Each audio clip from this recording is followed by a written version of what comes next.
बिस्मिल्लाहिर्रहमानिर्रहीम। Welcome to the lecture series of differential equations, जिसमें हम बेसिकली ऑर्डिनरी डिफरेंशियल इक्वेशन की बेसिक से लेके higher order ordinary differential equations के सॉल्यूशंस को डिस्कस कर रहे हैं थ्रू मल्टीपल एग्जांपल्स। ये लेक्चर सीरीज टीचर्स और स्टूडेंट्स सबके लिए बहुत ज़्यादा हेल्पफुल साबित होने वाली है, क्योंकि बहुत ही शॉर्ट वक्त में सारे के सारे method of solutions of the ordinary differential equations आपको सिखा दिए जाएंगे। सो चलिए टाइम वेस्ट के बगैर बढ़ते हैं आज के टॉपिक की तरफ। और इस वीडियो में हम बात करेंगे कॉची आइलर इक्वेशन के केस 3 के बारे में, जिसमें कॉन्जुगेट कॉम्प्लेक्स रूट्स अपेयर होते हैं। जो इक्वेशन आज ली है वो second order linear homogeneous differential equation है। कॉची आइलर इक्वेशन ये इस तरह से है कि इसमें ये जो कॉफिशिएंट है, मोनोमियल कॉफिशिएंट मतलब हर टर्म में जो वेरिएबल कॉफिशिएंट है उसकी डिग्री सेम है as compare to the order of the derivative. यहाँ पे 2 ही डिग्री है और सेकेंड ऑर्डर डेरिवेटिव है, फर्स्ट डिग्री है और फर्स्ट ऑर्डर डेरिवेटिव है। इसी तरह से यहाँ पर कोई भी डेरिवेटिव नहीं है और कोई भी इंडिपेंडेंट वेरिएबल भी यहाँ पर कोफिशिएंट में मौजूद नहीं है। सो इस इक्वेशन को सॉल्व कर लेते हैं। इसके लिए जी हम सब्स्टिट्यूशन इस्तेमाल करेंगे y equals to x to the power m। इसके अलावा आप सब्स्टिट्यूशन ये भी इस्तेमाल कर सकते हैं x equals to e to the power t। लेकिन इस सब्स्टिट्यूशन से भी और इस सब्स्टिट्यूशन से भी आपको सेम आंसर ही मिलेगा। सो हम बेसिकली इस सब्स्टिट्यूशन को इस्तेमाल करेंगे because this is the most basic and most important type of the substitution जो कि मोस्ट ऑफ द ऑथर्स इस्तेमाल करते हैं। अगर आप चाहते हैं कि इस सब्स्टिट्यूशन से भी एग्जाम्पल को सॉल्व करें तो आप कमेंट्स में मेंशन कर सकते हैं। तो सबसे पहले गिवन इक्वेशन को लिख लेंगे और इसे इक्वेशन 1 का नाम दे लेंगे। अब लेट कर लेंगे हम solution of the type that y equals to x to the power m। Obviously जब हम इस डिफरेंशियल इक्वेशन को सॉल्व करेंगे तो हमारे पास फंक्शन आएगा y, ठीक है, क्योंकि डिपेंडेंट वेरिएबल y है जो कि डिपेंड कर रहा होगा x पर, ठीक है। तो हमने ये सोल्यूशन पहले ही लेट कर लिया है बेसिकली इस सब्स्टिट्यूशन के थ्रू। अब इस इक्वेशन में सेकेंड ऑर्डर डेरिवेटिव है y का, फर्स्ट ऑर्डर डेरिवेटिव है। सो हम इस इक्वेशन के जो हमने सब्स्टिट्यूशन की है डेरिवेटिव्स कैलकुलेट कर लेते हैं। फर्स्ट ऑर्डर डेरिवेटिव आ जाएगा dy बाई dx। इधर पावर रूल ऑफ डिफरेंशिएशन इस्तेमाल करेंगे, पावर से मल्टीप्लाई एंड पावर से एक कम और फिर इस x का डेरिवेटिव 1 आ जाएगा। सो इसका मतलब है कि अल्टीमेटली यहाँ पे आएगा m multiplied by x to the power m minus 1। Second order derivative calculate करना है।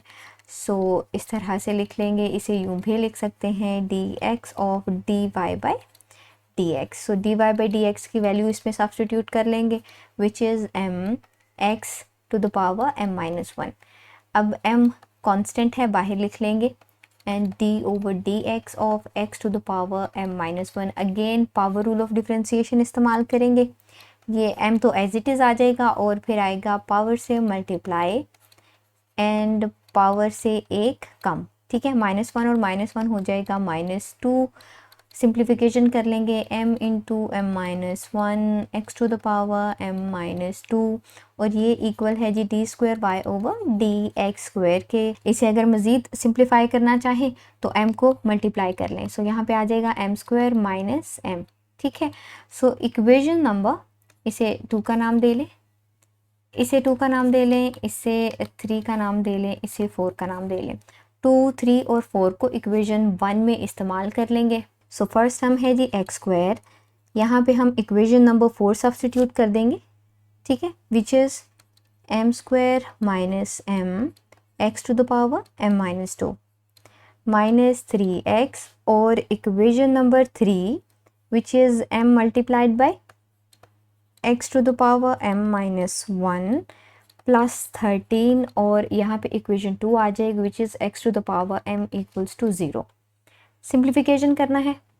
So m square minus m as it is और इन्हें मल्टीप्लाई कर लेंगे, बेसिस सेम है तो पावर्स ऐड हो जाएंगी, ठीक है। +2 माइनस 3m, अगेन इन दोनों को मल्टीप्लाई करेंगे तो पावर्स ऐड हो जाएंगी। इसी तरह से लास्ट टर्म है सिंपल, ब्रैकेट हट जाएगी। सिंप्लीफिकेशन करेंगे, -2 + 2 0, -1 + 1 0 हो जाएगा। तीनों टर्म्स में x to the power m मौजूद है, इसे कॉमन ले लेंगे।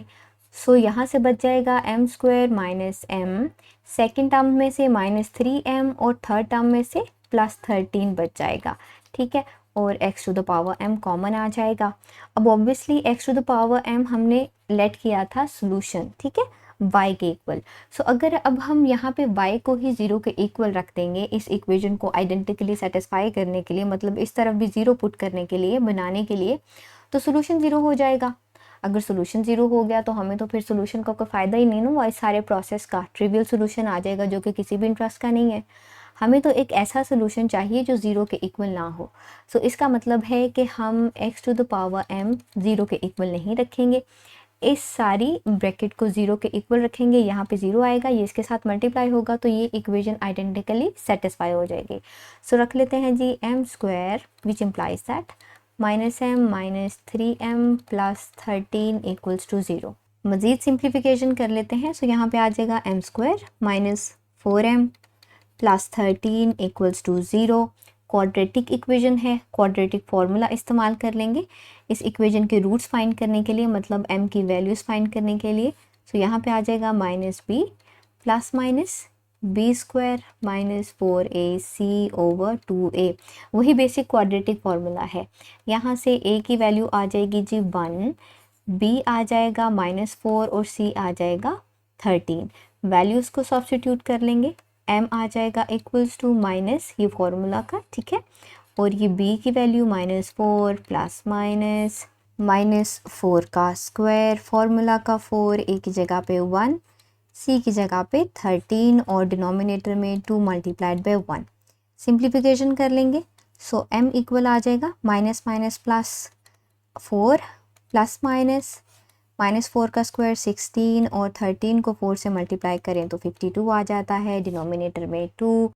मज़ीद सिंप्लीफिकेशन कर लेंगे। सो आ जाएगा 4 ± स्क्वायर रूट -36 2।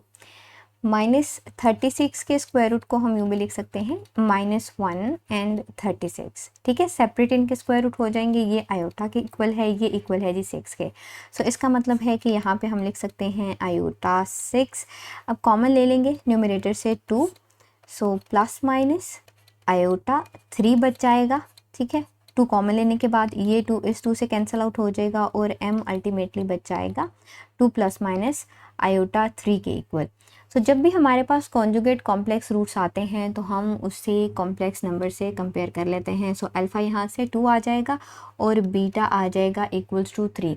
बीटा हमने हमेशा पॉजिटिव साइन के साथ ही लेना है, लेकिन अल्फ़ा के साथ जो भी साइन होगा वो लेना है। अगर यहाँ पे माइनस होता तो हम माइनस को ही साथ ले लेते, ठीक है। सो यहाँ पे अल्फ़ा और बीटा की वैल्यूज़ आ गई हैं। अब जब भी कॉन्जुगेट कॉम्प्लेक्स रूट्स आते हैं तो सोल्यूशन जो general form of the solution है होमोजीनियस लीनियर इक्वेशन का, जो कि कॉशी आयलर इक्वेशन है, वो कुछ इस तरह से लिखा जाता है। Dependent variable, independent variable, x to the power alpha, bracket लगा लेंगे, first arbitrary constant cos of beta ln of x plus c2 sin of beta ln of x। अब इनकी जगह पे वैल्यू सब्स्टिट्यूट कर लेंगे। So y of x equals to x to the power alpha, c1 cos of beta की जगह पे 3 ln x plus c2 sin of beta ln of x and that's it. और यही रिक्वायर्ड सॉल्यूशन है इस second order Cauchy Euler equation का, जिसके लिए हमने सब्स्टिट्यूशन इस्तेमाल की y equals to x to the power m। अगर आप इस सब्स्टिट्यूशन के साथ भी इस एग्जाम्पल को सॉल्व करना चाहते हैं तो आप कमेंट्स में मेंशन करें, हम उस पर भी एक वीडियो ज़रूर बना लेंगे। So this was today's video, जिसमें हमने कॉशी आयलर इक्वेशन के केस नंबर 3 को सॉल्व किया था, जिसमें कॉन्जुगेट कॉम्प्लेक्स रूट्स हैं। इनसे प्रीवियस वीडियोस में हम केस नंबर 1 और 2 को सॉल्व कर चुके हैं, जिसमें रिपीटेड रियल रूट्स और डिस्टिंक्ट रियल रूट्स के केसेस को डिस्कस किया गया है। आप उन वीडियोस को ज़रूर देखिएगा ताकि आपको आइडिया हो जाए कॉशी आयलर इक्वेशंस के सॉल्यूशन के बारे में। इसके अलावा हम annihilator approach, superposition approach, variation of parameter के मेथड्स को बहुत डिटेल में डिस्कस कर चुके हैं और बहुत सारी एग्जांपल्स को सॉल्व कर चुके हैं। अगर आप मज़ीद सीखना चाहते हैं ऑर्डिनरी डिफरेंशियल इक्वेशन के बारे में, सीरीज सॉल्यूशन के बारे में, तो आप इसके लिए चैनल को सब्सक्राइब कर लें ताकि आने वाली वीडियोज़ के नोटिफिकेशन आपको मिलते रहें।